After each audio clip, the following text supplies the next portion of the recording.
Thanks everybody for joining. Thanks especially to our three special guests today who are joining us. Professor Oceana Collins is joining us from College of the Desert.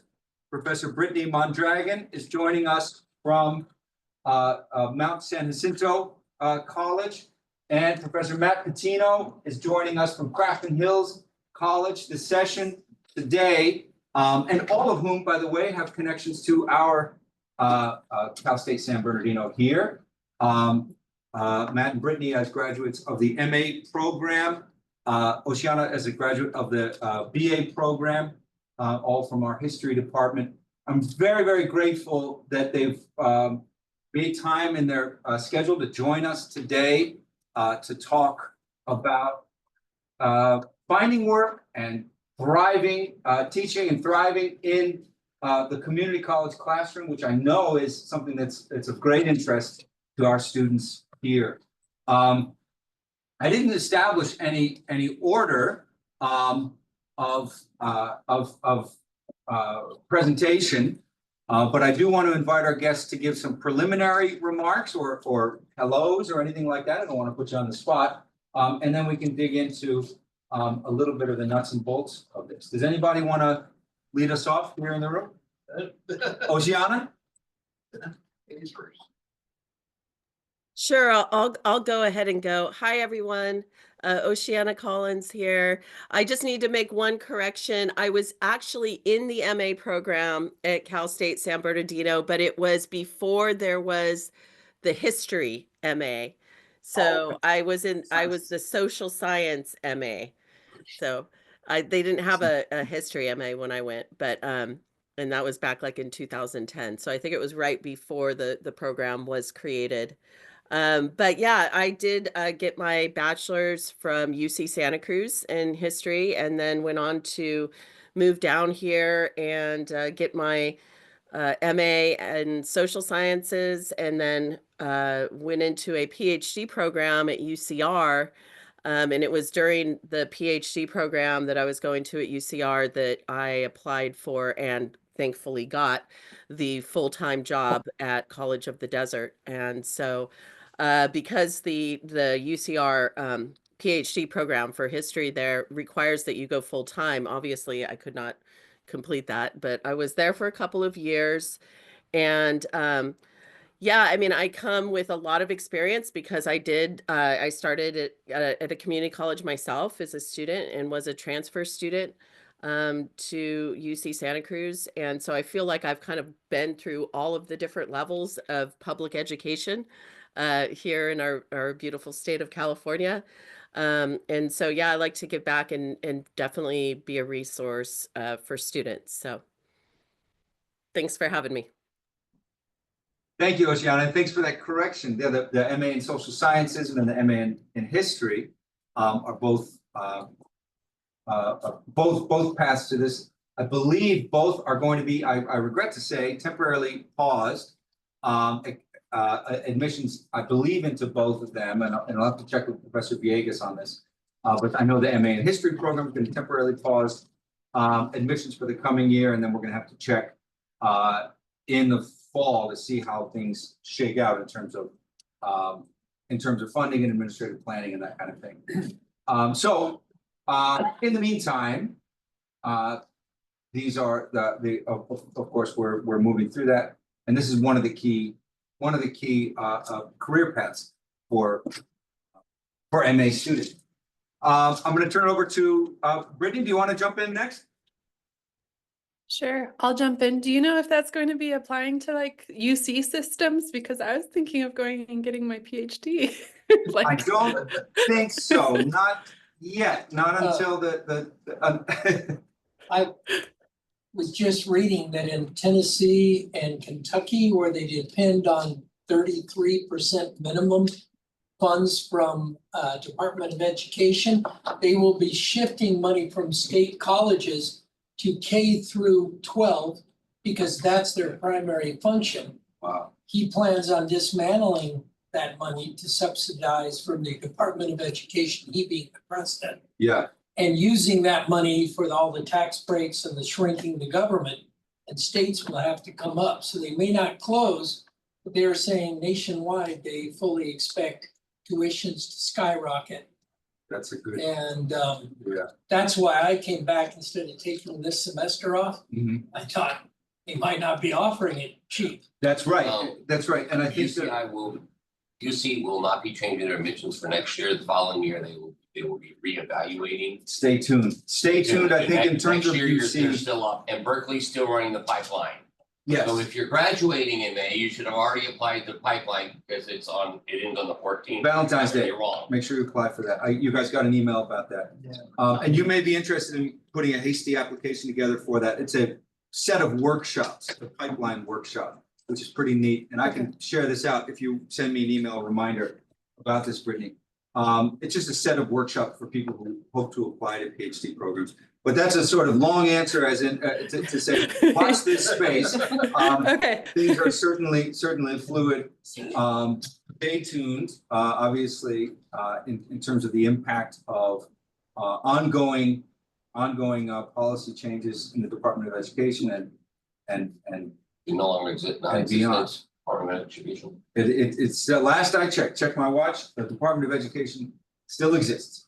He pointed out in this article, he expects Miss McMahon, the one he's nominated, to put herself out of a job in a year.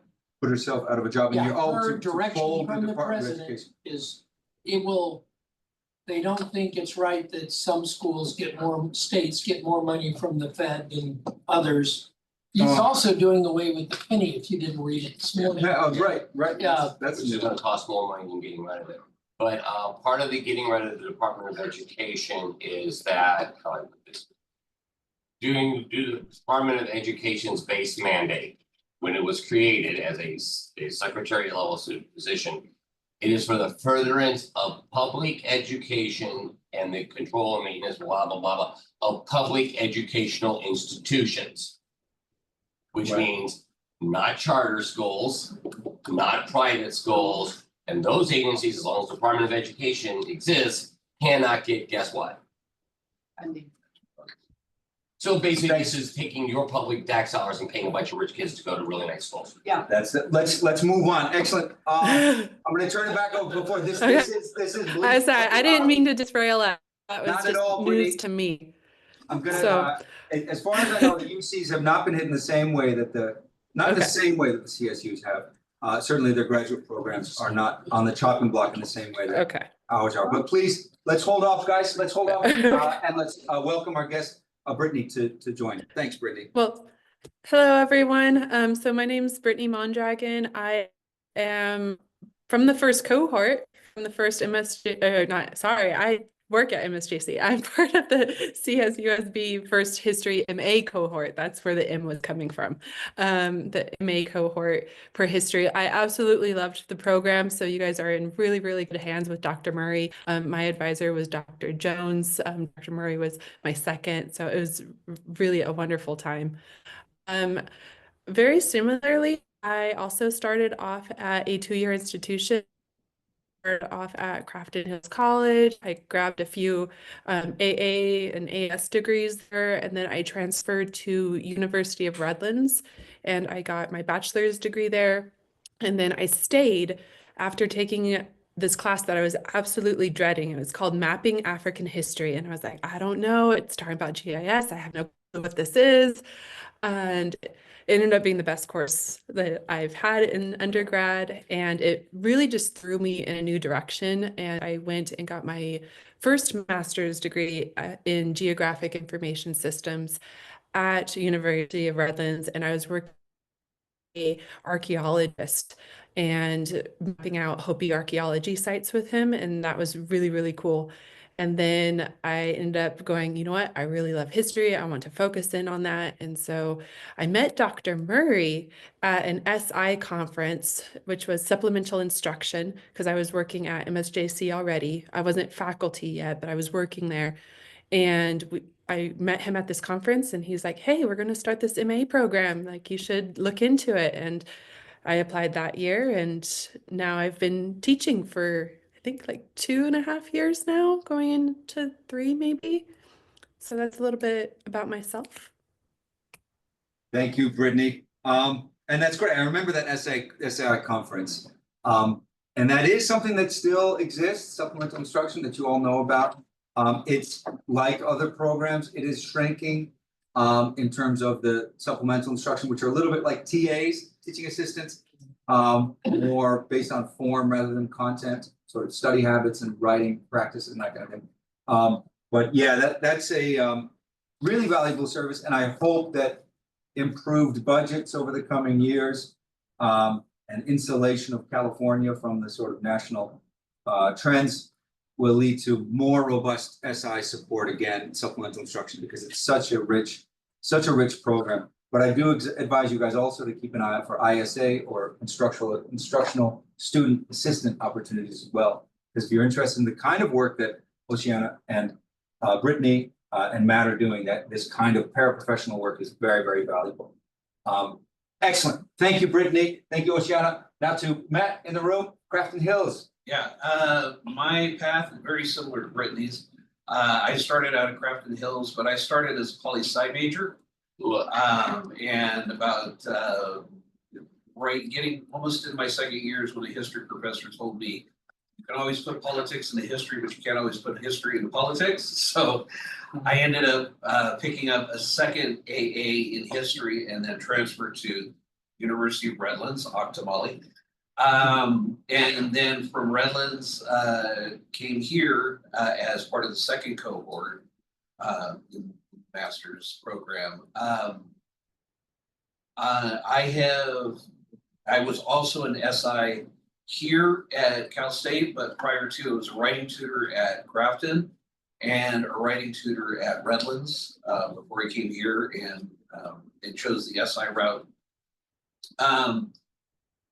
For me, the plan was never a PhD program. The plan was, I want a master's degree. I want to teach at the community college level because I am not interested in teaching K-12.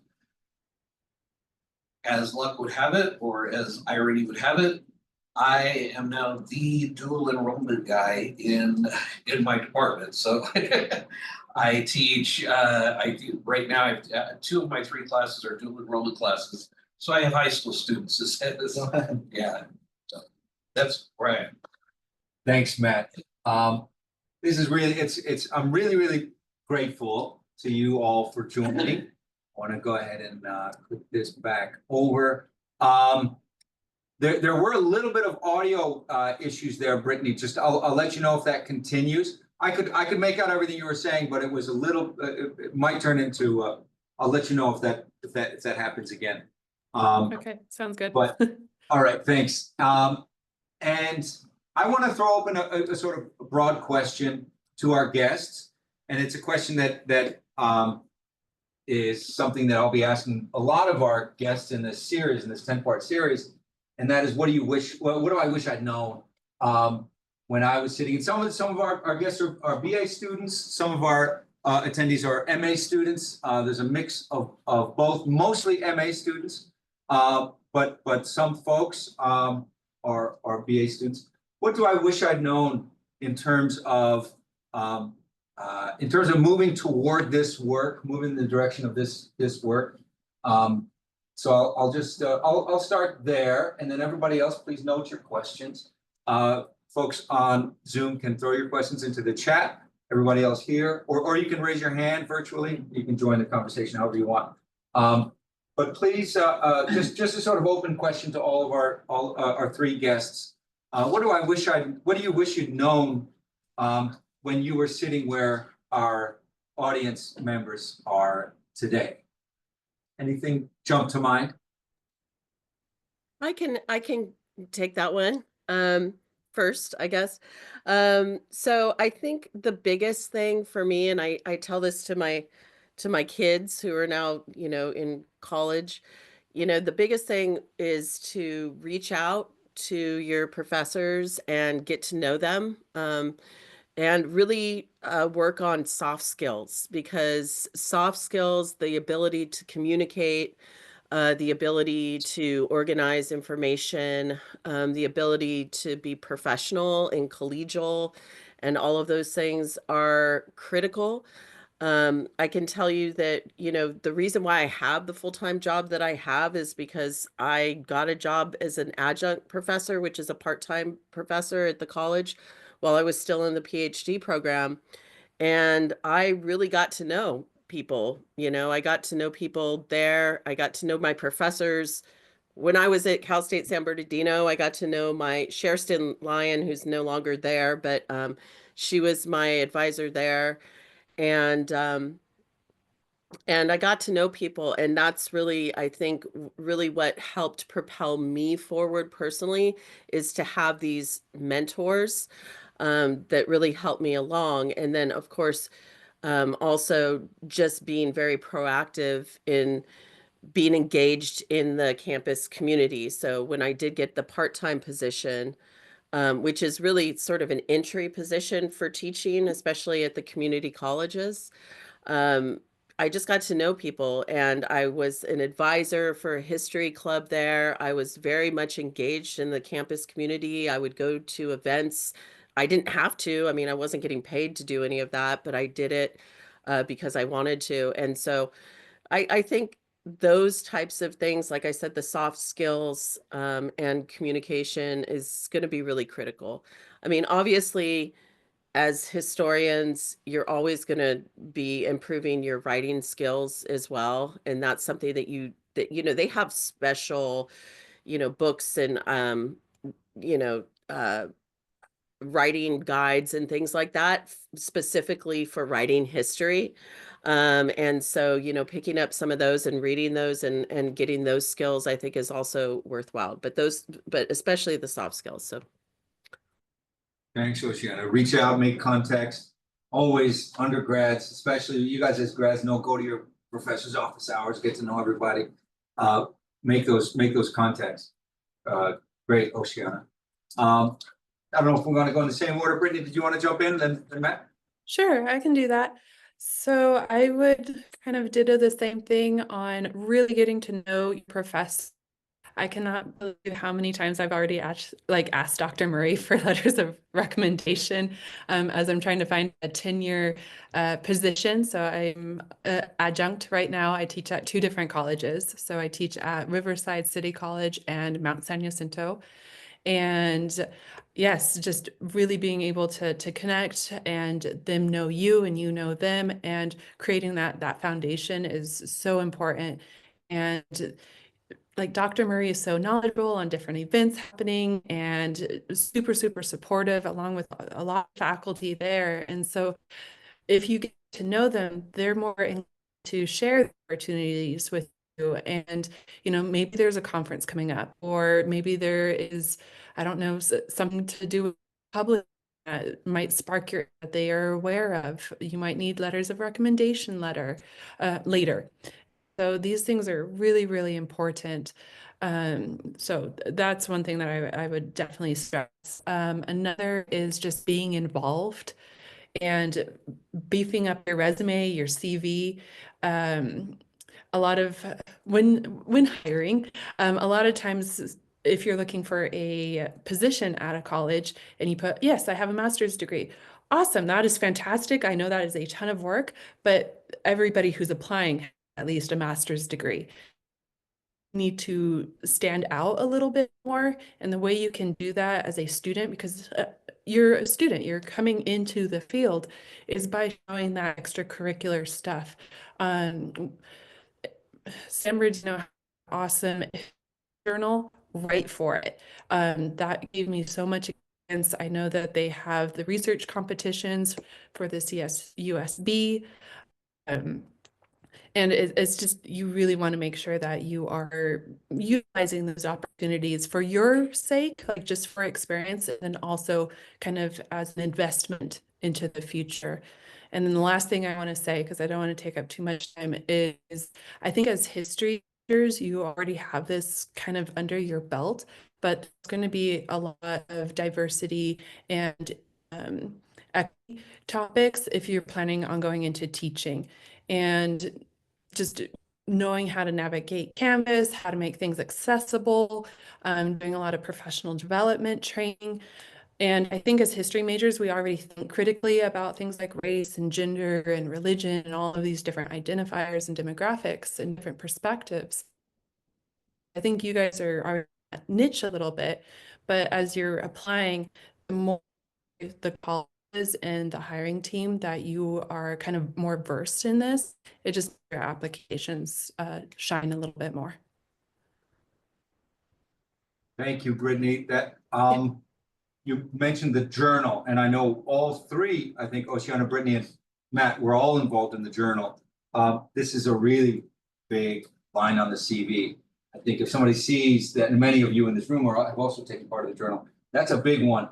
To see that you've shepherded a piece of writing of your own or of somebody else's through the publication process, through a rigorous publication process, then a prize-winning journal publication is a really big sort of a thing that makes you stand out. And as Brittany noted, those sort of things. Also, look out for emails from me. I know it becomes white noise after a while, but if I say something like, hey, there's a research competition or a research slam or something like that, I say, pay attention, because this may be relatively light lifting. It may be pouring the work you're already doing into a particular container.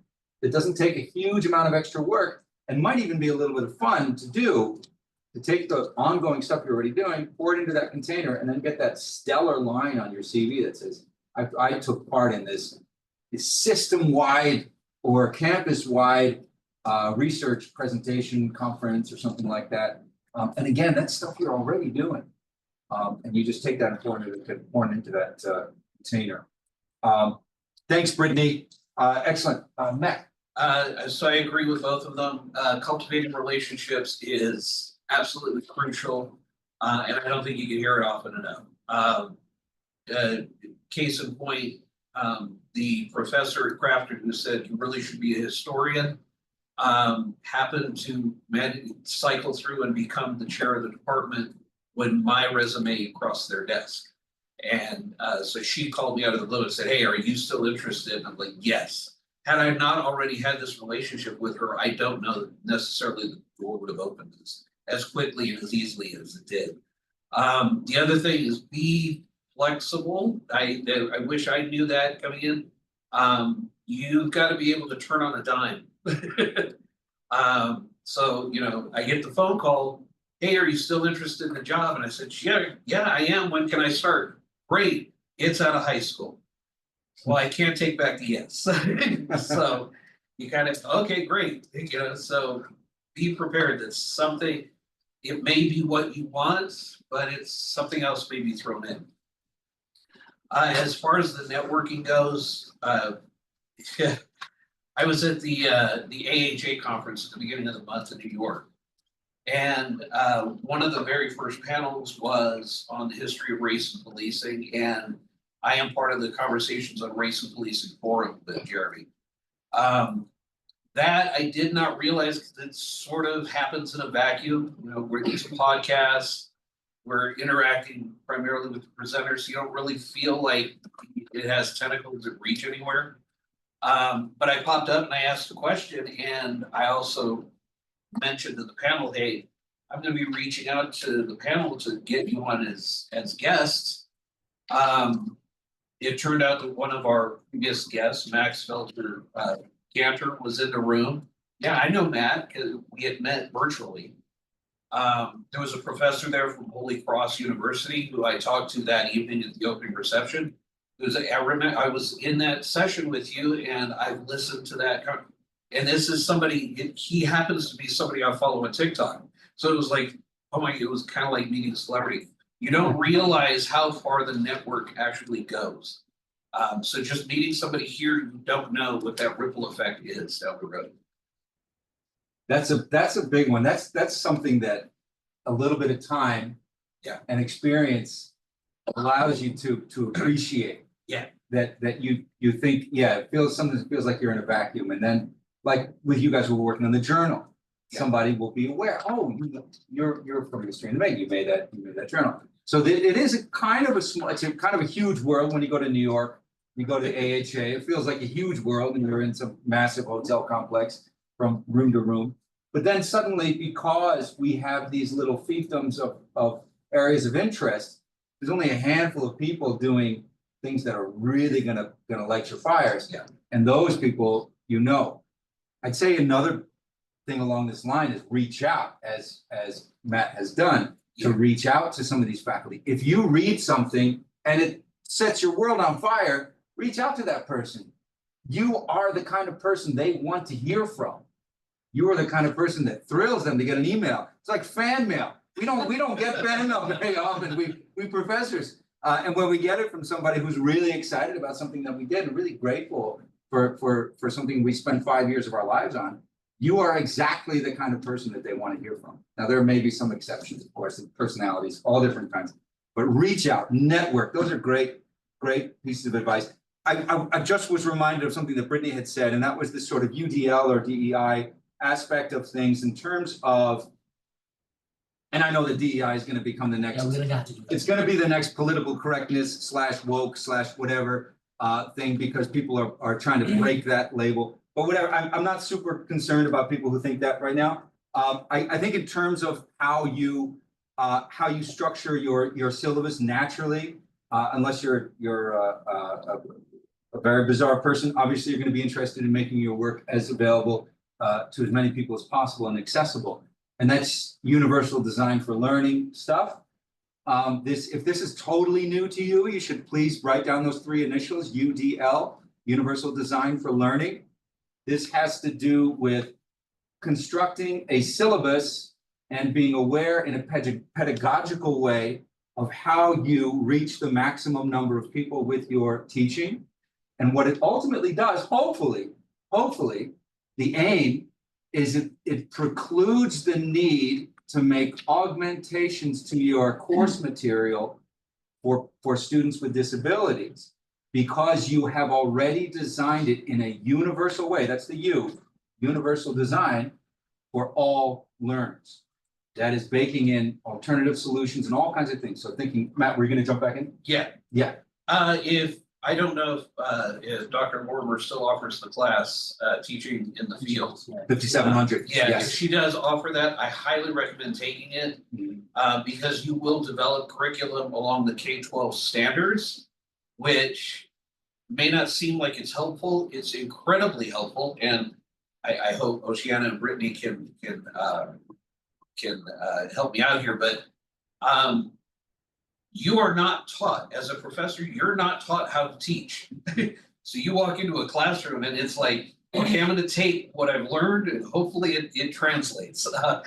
But having had that class and having, knowing, what UDL is, knowing there's a pedagogical reach, knowing in California that DEI may be going away everywhere else, but in California, ethnic studies is going to be a K-12 requirement to graduate. It's not going away here. So having that understanding going in is hugely helpful. Kent, may I ask a question? Okay, I graduated last year. I am 70 years old. I need to start looking for a job. I never really wanted to teach. I thought I'm doing my master's for myself, but I need to start looking for a job. My understanding is teaching is almost like acting. You have to be part actor in order to teach. Bold. Bold, It's like showmanship. yeah. And Like that's out of my comfort zone. Showman. Well, So the way they you don't- ask they this don't question teach is teaching what you're talking about, expressing your idea clearly, Yeah. putting it forward into Yeah, putting it but- into a container. But I know just about everybody here, Mhm. so that's different. You get me up in front of people I don't know. I'm quiet as a little church mouse. That's what we're gonna work on then, Pamela. Yeah. If this is what you're interested in, those are things, I remember, and sorry, Okay. Oceana, Brittany. Brittany, go ahead, jump in. No, go for it. I'm sorry. But my internet's lagging a little bit, so go for it. I remember walking into my first lesson being absolutely shit scared, to put a fine point on it. And my first lecture, I had a room of 80. And 3 minutes in, it was okay. But it was because I had a very, very clear plan. I knew what I needed to do. I knew what I had to do. I knew how to do it. I didn't rehearse every word. I thought I had to. thought I had to know everything. I thought when I was a student, I had to learn shorthand because I had to write down every word that the professor said. I learned shorthand, I forgot it, but I learned shorthand before I was an undergrad. My own personal short, but the first semester I was in your class. For the first 6 weeks, Mhm. I did not say one word in your class. Well, it is, well, you're gonna have to if you're teaching. I'm But- gonna have to guess. But it's a question of very simple, know your subject. And the only other thing, because I don't have a lot of public speaking advice, I saw Terry had a hand in the back. The only other thing I want to say is everybody wants you to succeed. All right, that's the most important thing. My dad told me that once. He said before I had to go give a talk, he said, you know, everybody in the room wants you to succeed. And I was like, oh, really? I thought they all had like pitchforks behind their back and they were gonna come for me. I'm like, Yeah, no. your parents were both dead behind you saying, you're not going to succeed, you're Well, going to fail. remember, everybody in the room wants you to ace it. Terry. I was just gonna throw in, I took it because it was offered on Tuesday, Thursdays in undergrad. Excuse me if I sound like I'm slurring, some of you may not know, I had a stroke a year, a fairly serious one. When I get tired, I sound like I'm drunk and I get a little My face. wife does that, I get it. Yeah, so I needed to stack my schedule and they had acting for non-theater actors. Cool. You had to go up and act for a half an hour. And you had a monologue or acting. I took Alexander Stevenson, the president of the Confederacy.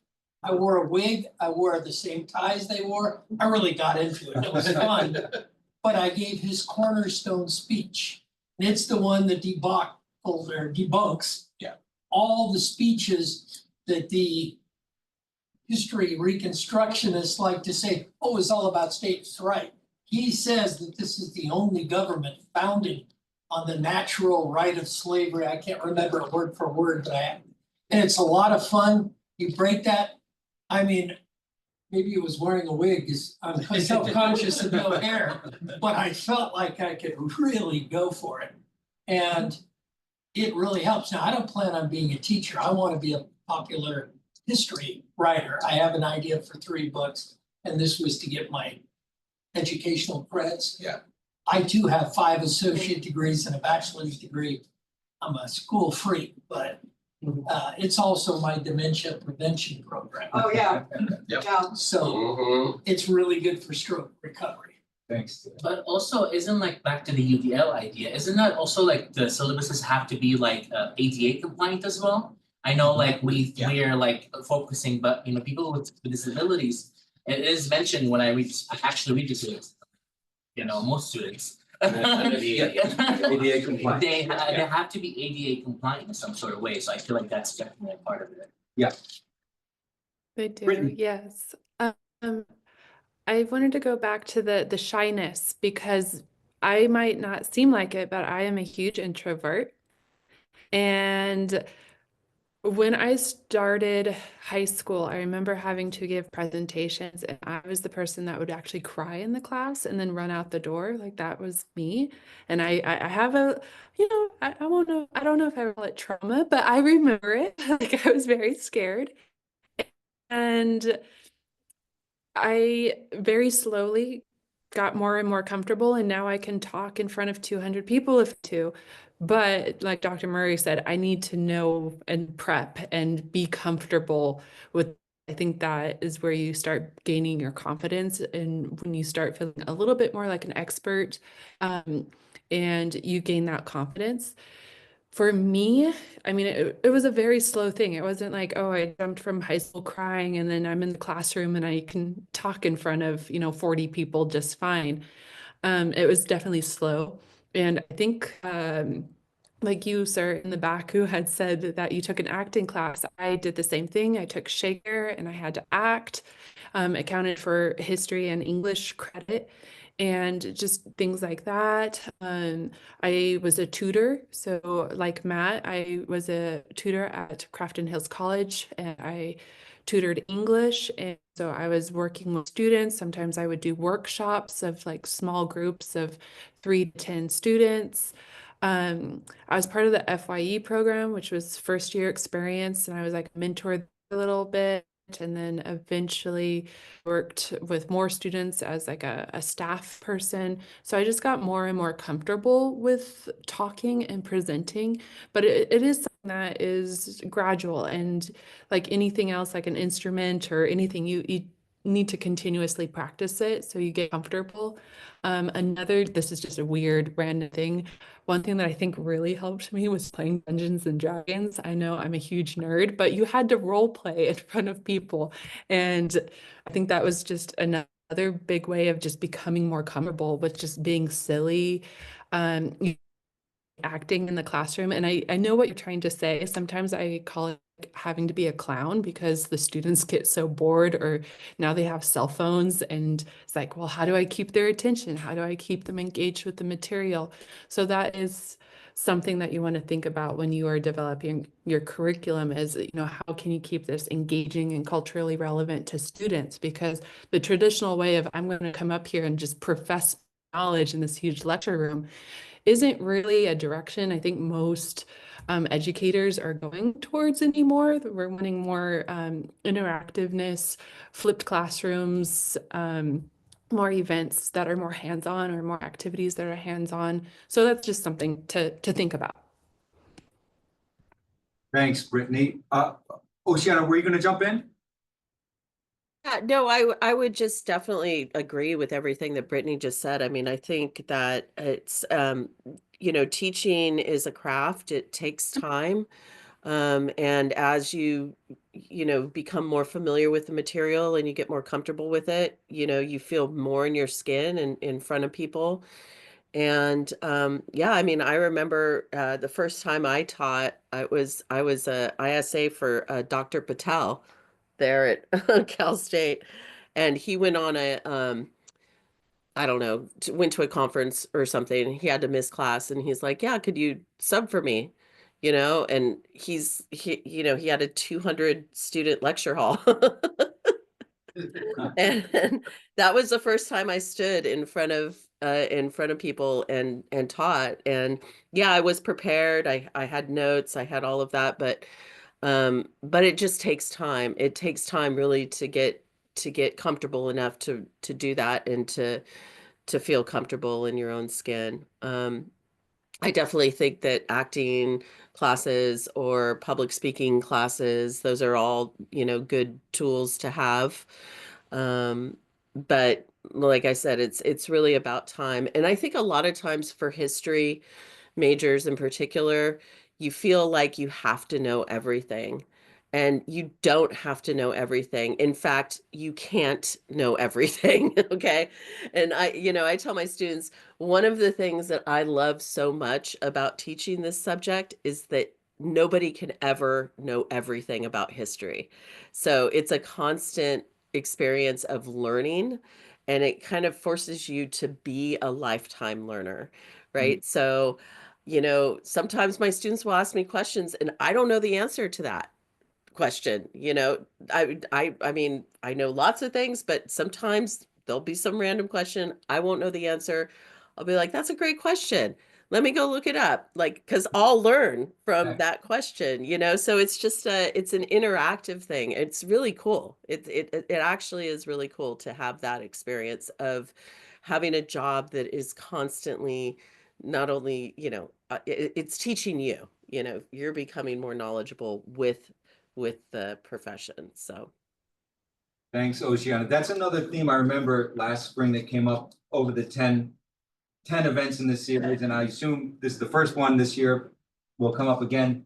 That lifelong learner idea is really exciting, and it's really encouraging. And my brother teaches 7th grade right now, and he has a similar sort of thing where there'll just be this wicked smart kid in the room, and he'll be like, he'll have these minutia questions, and these guys are like, "Hey man, that's a great question. I don't know. Let's talk about it." That's just that's also a level of confidence. I think that being in the classroom, being aware that there are going to be some wicked smart people in there, and you don't need to be the smartest person. You just have to have something to share, something to teach. I know, Christian, you're in the classroom as well, so this is something familiar where you just have these wonderfully smart people that, wow, that's really impressive. You're like, you know more about this thing than I do. So let's go into detail on it. But I think that's that lifelong learning thing and sort of opening out to the classroom and not needing to have this unidirectional thing also connects back to the UDL and the dialogue that's in the classroom and the type of things we've been talking about. Just reminds me because Charlie mentioned Chad Sweeney, who's in our SSD office. Yeah, he's in the from the English department, really terrific guy, and deeply knowledgeable about UDL practices. Everybody, if you are even remotely interested in teaching at the community college level, I hope that you have some preliminary syllabi kicking around that you beg, borrow, and steal from your favorite syllabi that you've seen. Also look online and take ideas. Think about how you would like to teach the class so that when it comes time for you to present something, you've got a ball of string, basically a sort of rough collection of 20 or 30 syllabi that you've used from your classes, that you've taken from searches online and that kind of thing, and incorporate it into something that is fully you and yours. Because there are lots of resources here on campus that'll help you develop those. So while you're here and while you have access to folks like Chad Sweeney and the great Charlie Eaton, by the way, people who have lots and lots of experience teaching, but also teaching in a way that I think is really empowering and equitable in the ways that I think all of us want to be in a classroom. You have these great examples to draw on and to build your own work in conjunction with. A little bit connected to this idea, I think, because going into the classroom with a combative mode of sort of beating the facts into the brains of your students is a little bit troubling. It's a little bit kind of a worrying pedagogical approach, and coming into it rather as this sort of shared exploration is maybe a little bit more less terrifying, I think, for me when I think about it that way. That isn't my fight. Well, there is that. There is that aspect of it. It is scary, and the first time. The last thing I'll say about that, again, if you're intimidated by the classroom, is that yeah, the first time teaching a new course is hard, and the second time teaching it, it's so much easier. It's like Hemingway said, climbing the mountain gives you the legs to ski down it. Where you've got to teach it the first time. You just got to go in and do it. And then the next time it's going to be 10 times easier. Like Brittany, she's public speaking in high school, English. She went out the room crying. I passed out. And I almost passed out from taking the English writing class they made you take here. Yeah. First semester. When I had to give a talk on Beersier, I did the paper on. You see my knees shaking and the room starts to spin. I got through it, but. Yeah, it was good to identify that, and because there are resources on campus that will help you work through that experience. I taught in the military. I taught chemical, biological warfare and explosives. And in the military, you're not allowed to doze off. So when you're in a classroom, if you get sleepy, they tell you to stand up. Yeah. I wrote the syllabus, I wrote the lesson plan. I'm thinking it's dynamite. I'm kind of looking down and I slowly see people stepping back to the back of the room. Half the class was standing so they wouldn't fall asleep on me. Well, yeah, but they also had 3 hours of sleep in the last 4 days. Well, that's So true, a but little bit different. it still cuts you way down to size. You'll learn that, and you'll think, okay, so what did I do to put I everybody tried to to sleep make it this more time? interactive Yeah. for the next one. I turn the lights off and everybody Somebody falls asleep. in my lecture. I turn somebody in the back says, "Oh yeah, could you turn the lights off, Professor Murray, so we can see the slides?" I turn them all on. Everybody's asleep. I thought the same thing in one history class. The lights went down for something on the screen, and every young student's cell phone lit up. Yeah. Oh yeah. And they were all like this. And I thought, what's the instructor? That you have to shut down. Margaret, please jump in. Hello. I just have a really quick question. The thing that concerns me the most is being able to put together a CV and make make myself, I guess, sellable. And so for with stuff like this, when it comes to being able to speak in public and other things, Canva, understanding how to put together a syllabus, all of these little things, how exactly do you articulate that for a future employer?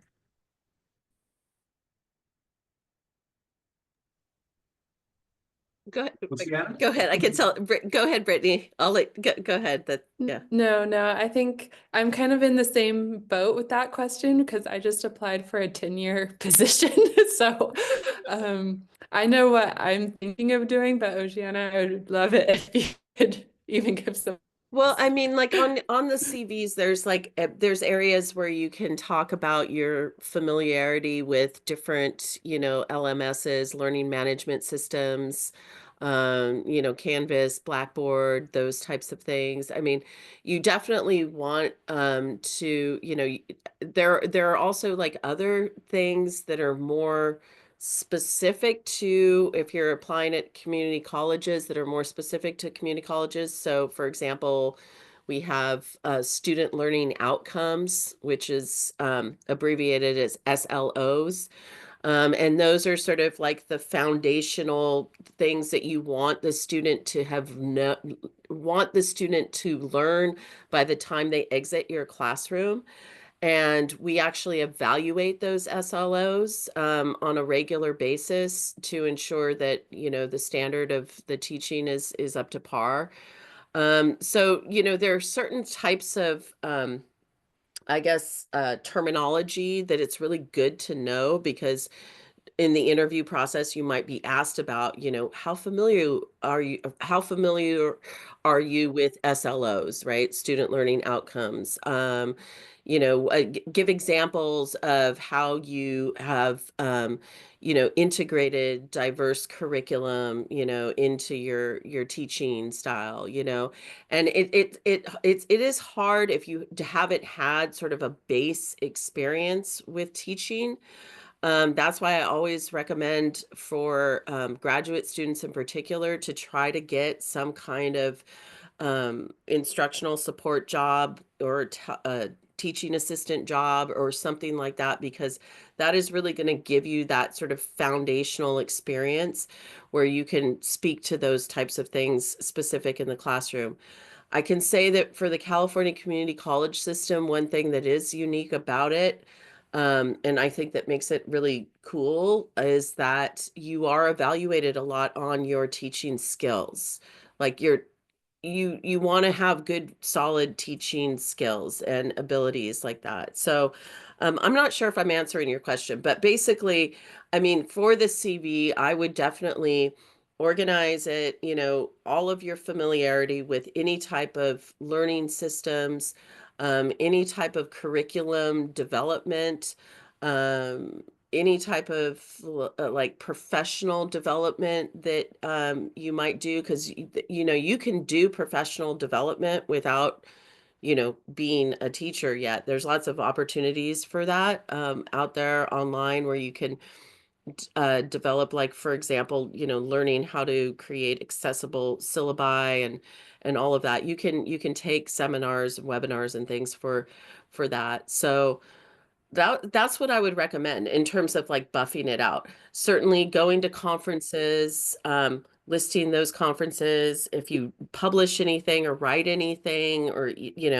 enter any type of contests or anything like that. I mean, all of those things are going to be relevant.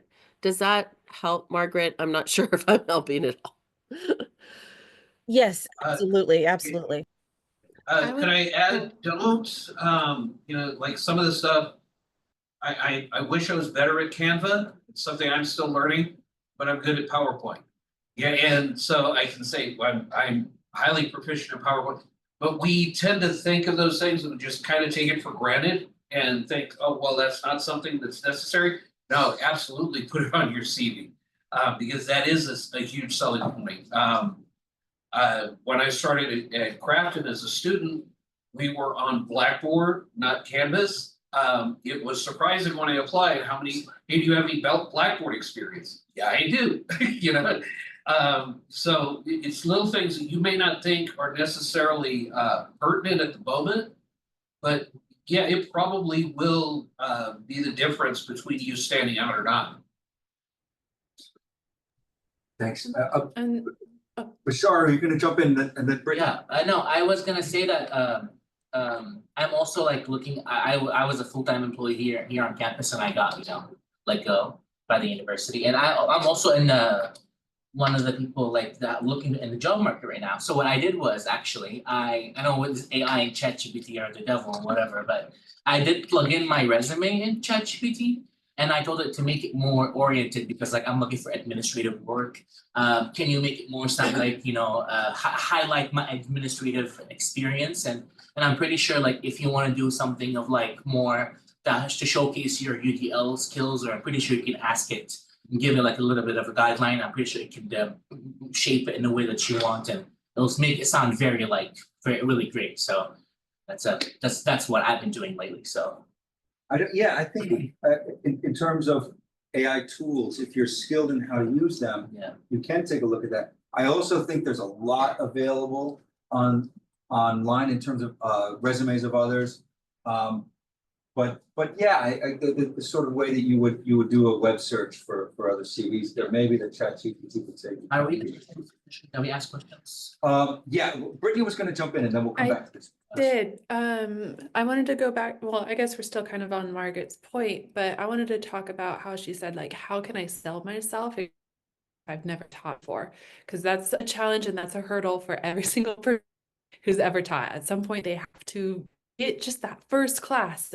And when first class or that first semester down your belt, then you definitely are going to be in a better situation. And I apologize, I'm glitchy. Internet is saying that it's going out. If you, sorry, Brittany, if you mute video for a minute, that may make it a strong audio. All right, let me try that. Sometimes that works. So Mark, what I would recommend is when you apply, you have to realize you're going to go through like 3 or 4 auditing steps throughout that entire interview process. So even just getting through that computer the first time and showing that marketing, and then they're not going to see you on the hiring committee. They have to look through these applications first. So make those applications really, really strong. There are, for example, we just had somebody apply history position, just adjunct, and there was a zillion applications and none of them had teaching philosophies, had like maybe diversity statements. And these are things that are going to kind of shine when they are looking at who are we going to interview, because very easily you can have a job and you're not going to interview maybe. So if you are able to go that extra mile, and you might not have taught yet, but if like a teaching philosophy of this is how I would teach, and kind of expecting to do, I do get that for how I plan to organize my curriculum and organize my classroom. I think that can speak miles for somebody who is in the position to hire and they are looking for that person. I think that can really make your application shine quite a bit. Thank you, Brittany. And we are at 6:27. I want to wrap up in about 5 or 10 minutes.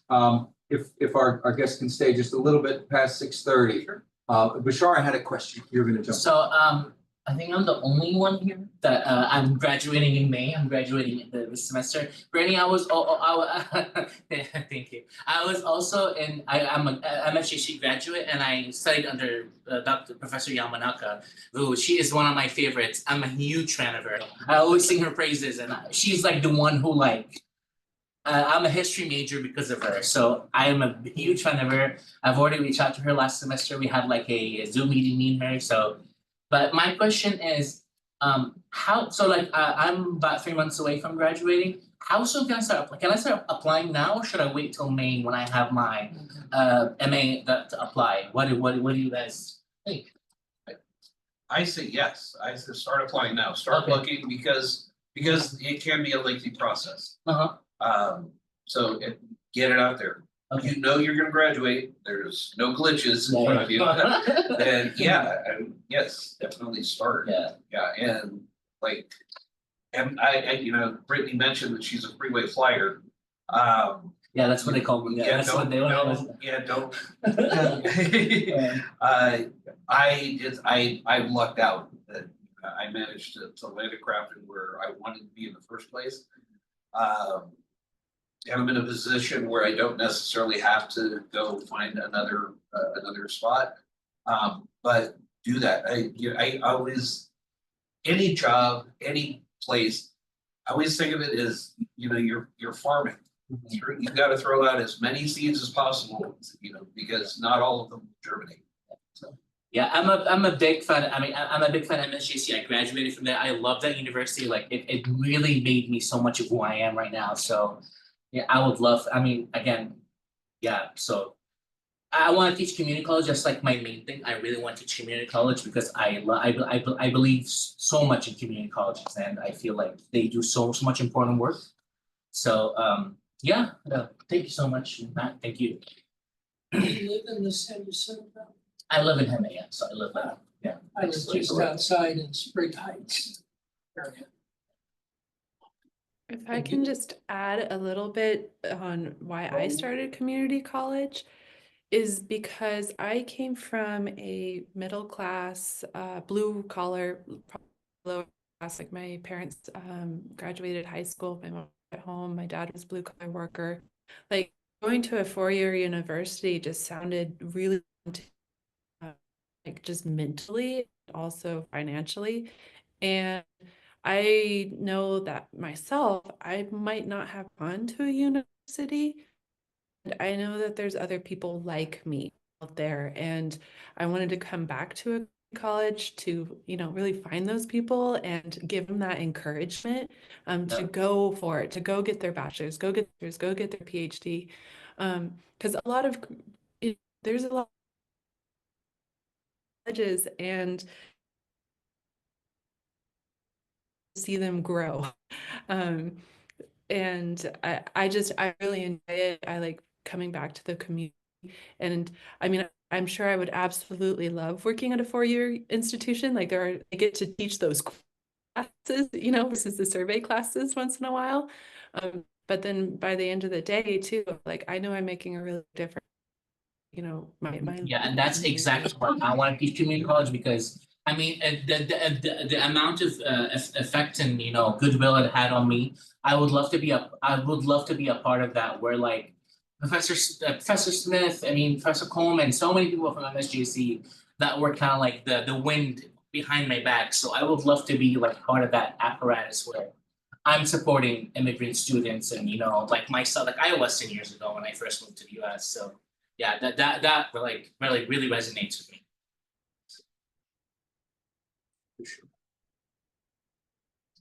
Oh, and by the way, Brittany, when you turn off the screen, you do come across much better. You were breaking up again. Oh, yes, yes, sometimes it's the spending a lot of the bandwidth on the image. I want to give time for any final questions. Terry, jump in. I'm just curious, do most community college instructors write their own curriculum and syllabus, or is it one that's kind of just passed out? I think there's there's a lot of latitude. Oceana? Yeah, so we have shared governance at the California community colleges, and faculty basically have full purview over curriculum. Typically what happens is when you get a job, there's already going to be a list of classes that's already been, you know, created by somebody, and it'll be in a repository, and you will have you will be given something called the course outline of record, abbreviated COR. And that basically gives you an outline of the content that you're supposed to deliver. How you deliver that content, however, is completely up to you. We have academic freedom. It's sort of our laws. And so we have a lot of protections and a lot of flexibility in terms of how we deliver that material. If you want to create a course, that's also an option. It has to go through a process through the curriculum committee. I can say that unfortunately, the California community college systems are starting to be much more focused on getting the students from the community college to the 4 years.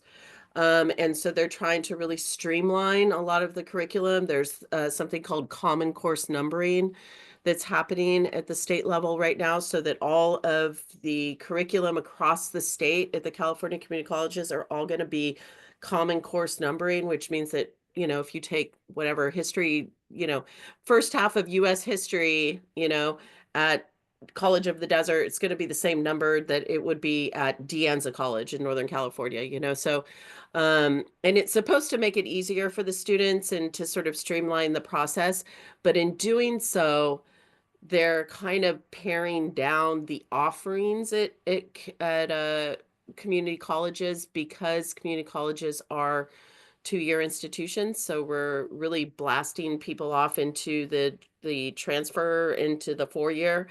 And so most of our curriculum, at least at COD, I don't know, it's different depending upon the institution, but at COD, you know, we have limited offerings. So it's a lot of survey courses. So it's, you know, US history, it's world civilizations, it's Western civilizations. And then we have a couple specialty courses like California history and Latin American history. And that's it, you know. And I would love to write a woman's history class, and I've been told by the dean and the VPI that that's probably not a good idea right now, because, you know, it might not get through the curriculum process. So I that was a very long-winded answer to your question, but I don't know That's a good one. if that made any sense. That's helpful, and I'm interested to follow up maybe with you, Oceana, about the course outline of record and maybe a little bit of that to sort of seed the imagination of these guys as they think about designing syllabi and that kind of thing. Follow up. Well, I just wanted to toss it, Crafton is, we have 2 schools in our district, it's San Bernardino Community College District. So Valley is our shared district, and yeah, and so when I got hired, you know, I was told several professors are using this book. Because the push is to have as much open access or OER books as possible. So you're not taxing the students even more. And that's it. I've got the course of record, I've got the book. I'm using the same book other professors are using. My class is nowhere near as similar to, it's very different.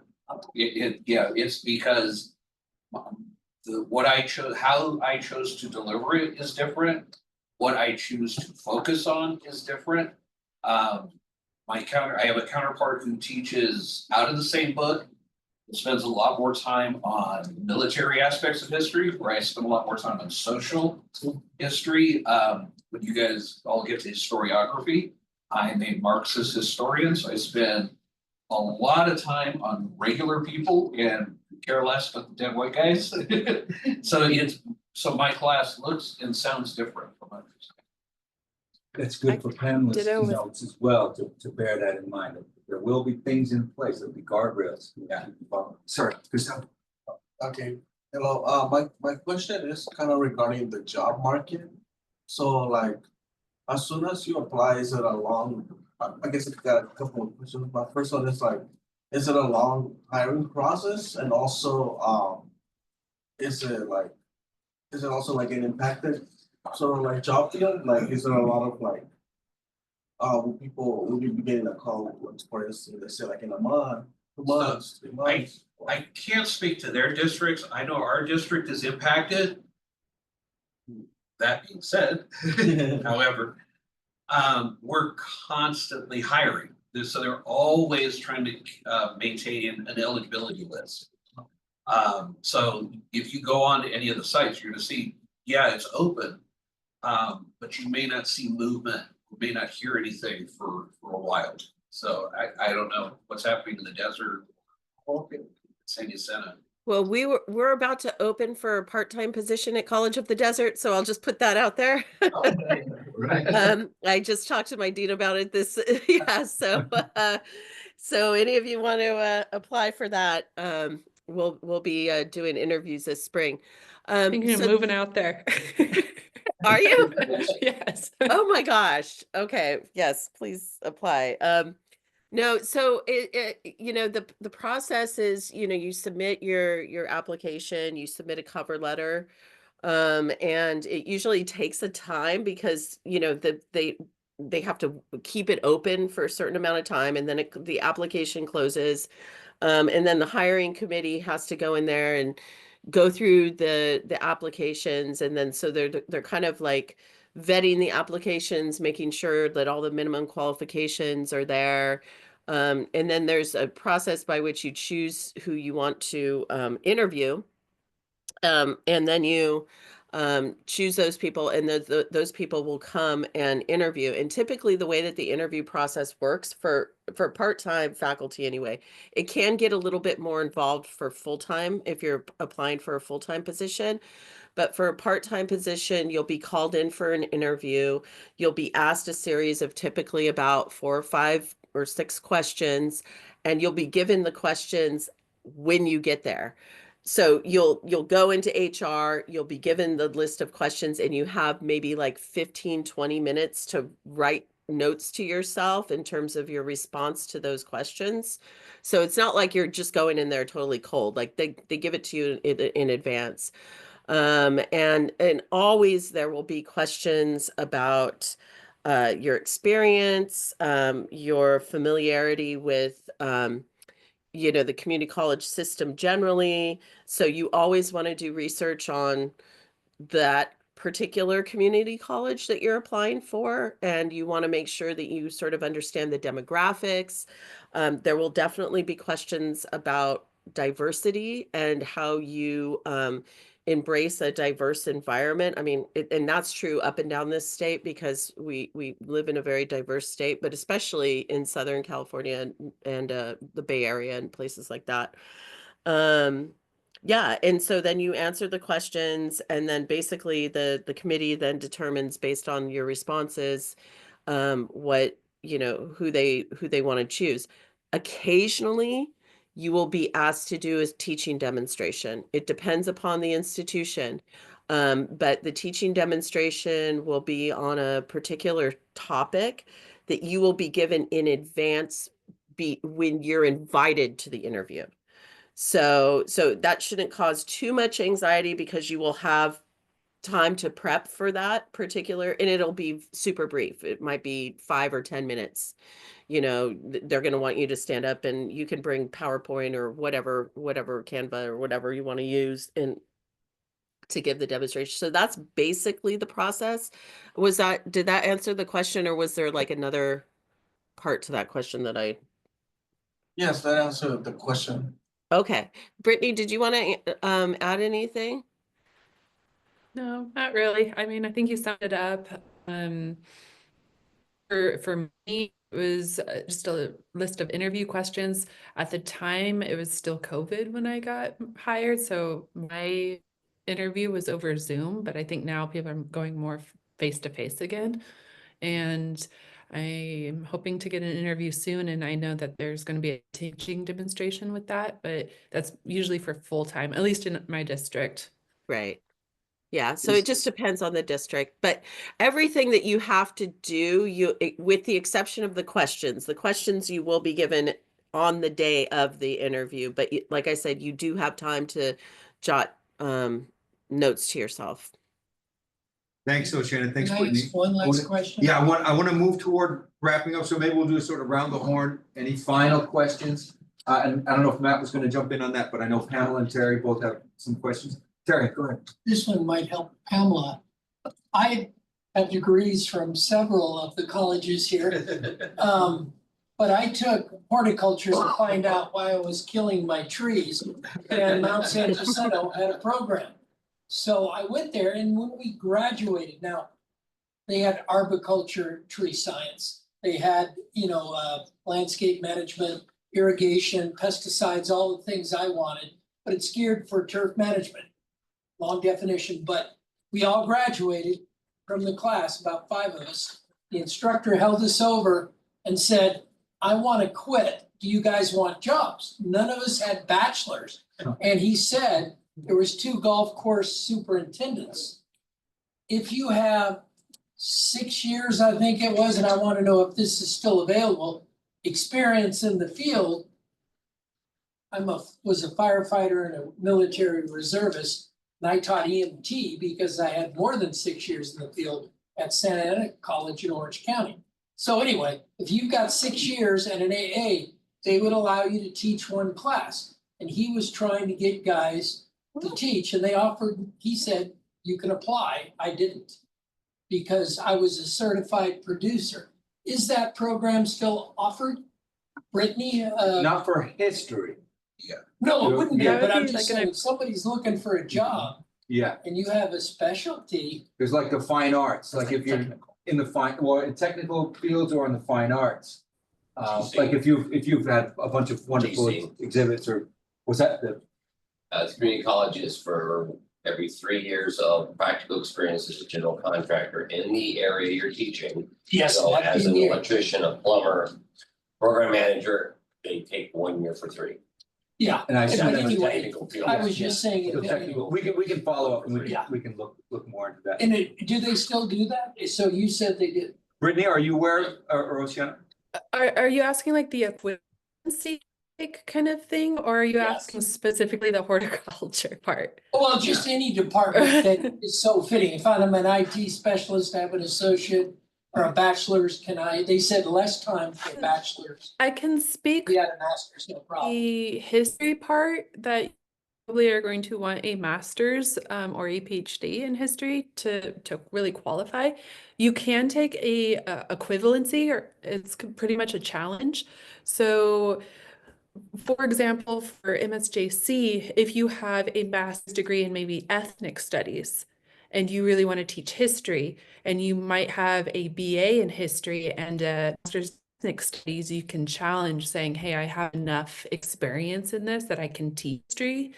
But it tends to be something very, very close. So for example, I've considered, since I have a GIS degree, a master's GIS, I have considered putting in like an equivalency so I could teach geography, for example. But generally speaking, you are going to need something that's pretty comparable. I was just thinking for these people who want to teach, get a little bit of experience. Yeah. Maybe teaching in something else. I wouldn't. Yeah, if you have that extensive experience. Yeah, I think if I'm hearing the question correctly. So Oceania, I don't know, add something. Yeah, I know at College of the Desert, we have something called the Equivalency Committee.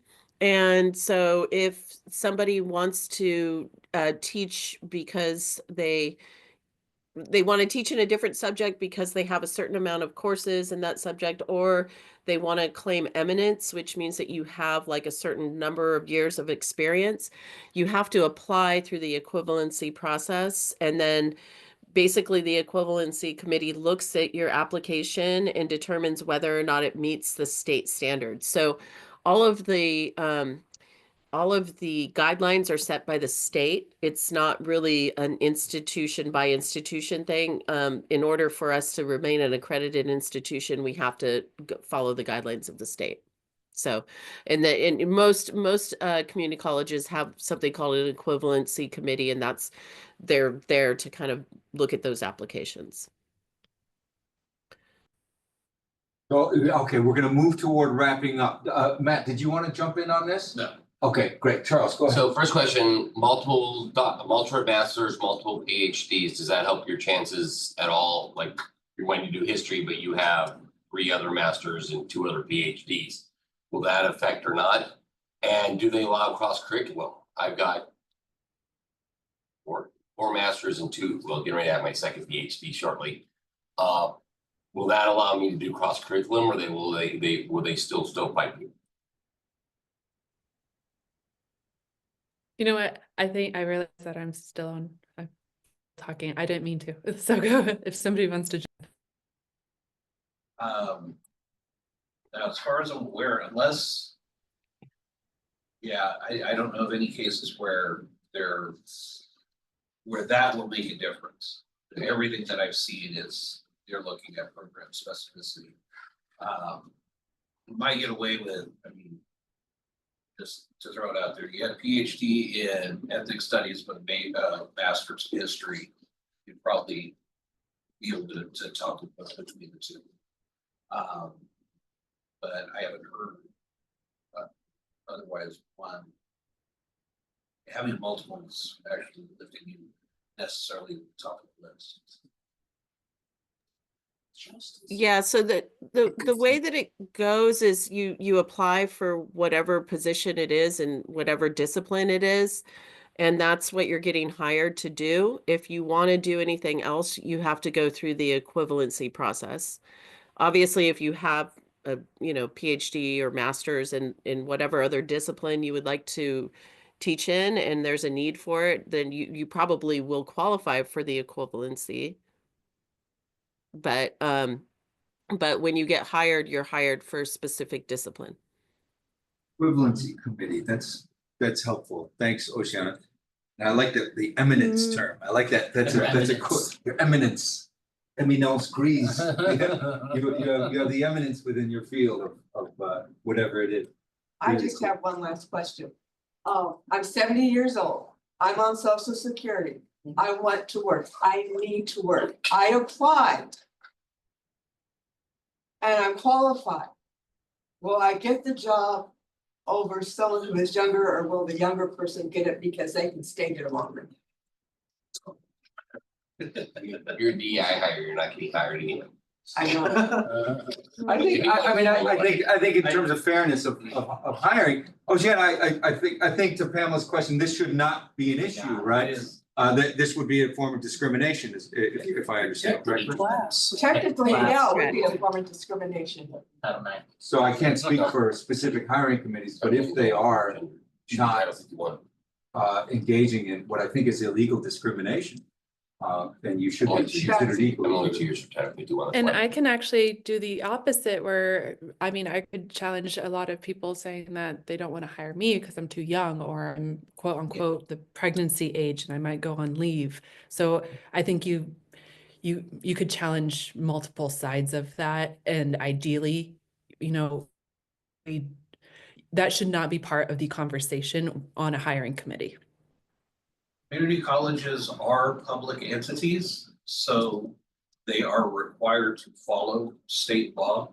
And when it comes to questions of ageism or any other discriminatory practice, yeah, they're going to be as open to liability as any other state agency or state So entity. that, So, okay, so that would basically apply my question would basically apply if I went to, because you can't get a job without having a job, and I went to Ross to apply. They wouldn't hire me because I'm Yeah. 70.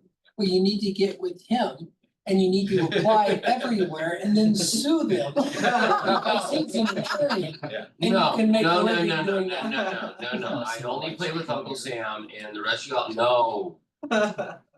All right, so what, was there oh wait, Charlie said, I was 70 when CSU hired me. I'll be 77 this summer. As long as you're qualified, age is not an issue. Thank you, Okay. Charlie. tried. Certainly. Our guests, we've kept our guests 20 minutes over the planned time already, 22 minutes. This has been a really lively discussion, as always, because of our wonderful students, but also because of our really, really terrific guests. I do want to move toward wrapping up. And also, I know where to find these guys. So if you have follow-up questions, I can also send them their way. There are a few things about the nuts and bolts of the application process that I do want to follow up with our guests about, and we can cover lots more. Of course, an hour and 20 minutes is not enough time to cover all this the ins and outs here. Thank you from Aaron. So thank you to Oceana, Brittany, and Matt. Thanks, Charlie. Thank you from Charlie. Thank you so much, Oceana, Brittany, and Matt. It's always awesome to catch up with you guys. I'm really grateful that you joined us. I'll follow up with a short note to you all. And if our gathered attendees have questions, you can let me know, and I can pass them along to our guests, and we can follow up with some points if that's necessary. But please join me in thanking our guests. Thank you all. It was nice to see you all. Thank you. Take care. You all too. And if you do end up teaching at community college, please bring your own interests in. Matt talked about how he has one faculty that really focuses in military history and he likes social history. I've had students come up to me and like, wow, I really enjoyed this. My high school teachers always talked about military and you talk about economics and like resource extraction in nature. And like, they just thought that was cool. So bring your interest because you don't necessarily have the time or allowed to at the high school, whereas in community college or even four-year universities, you can bring your own niche and experience, which is really fun. Thank you, Brittany. Margaret says, I love that, Brittany. Thank you so much. Bring what gets you excited. Like Bashar was saying, that's where his fires were lit by Professor Yamanaka. So bring that same enthusiasm that she certainly brings to the classroom. Absolutely. Thank you, Brittany. Thank you, Oceana. Thank you, Matt. Thank you. Thanks, everybody. I'm gonna go ahead and close the For the people who are